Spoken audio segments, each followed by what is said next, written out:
شوفوا ما أحلى إنه داخل الشجرة الحيوانات اللي بتعيش حتى داخل الجذع. تعرفوا قديش أنا بحب الكتاب الورقي ومهووسة بتجميع كتب وقصص الأطفال اللي بتحكي عن الحيوانات، وأنا بشتري الكتب اللي بحب شكلهن، يعني اللي فيهن صور.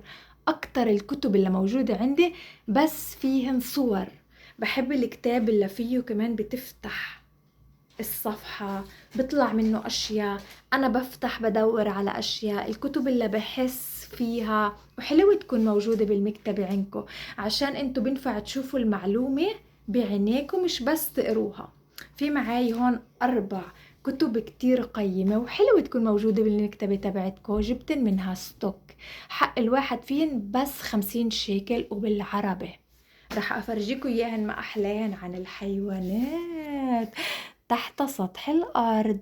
شوفوا ما أحلاه كيف بيجي ثلاثي الأبعاد، اللي أنا بس أفتح صفحة ببين لي مين الحيوانات اللي بتعيش تحت الأرض، ببين لي معلومات عنهن، وطلع كيف بيعيشوا وشو بيعملوا، كأني أنا عم بشوف كل إشي تحت الأرض. حبيت كتير، عشان هيك أنا جبتن. والصور كمان كتير حلوة.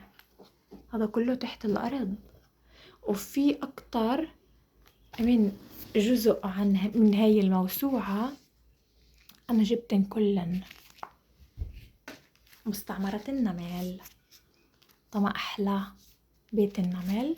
وكمان لما نفتحه ببين كأنه عم نشرح البيت، ببين الأنفاق، الأكل اللي بجمعوه، العاملات، وكل مرة بيكون مكتوب معلومات عنهن. بس كتير حلو. تنا نوصل للآخر هون المعلومات.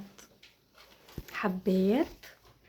وكمان خلية النحل، شوفوا ما أحلى، كأنها على شجرة، وكل ما أفتح شوي طبقة ببين لي الطبقة اللي بعدها إيش في بالخلية.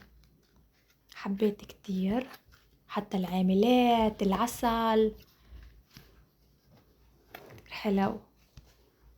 وآخر إشي الشجرة، داخل الشجرة. شوفوا ما أحلى إنه داخل الشجرة الحيوانات اللي بتعيش حتى داخل الجذع، وكمان المعلومات مكتوبين. والحلو إنها بالعربي. أنا في عندي كتير كتب شبيهة كمان لنفس الشركة كلاسي بس بالعبري. هدول حبيت إن كتير وحلو يكونوا موجودين عندكم بالمكتبة.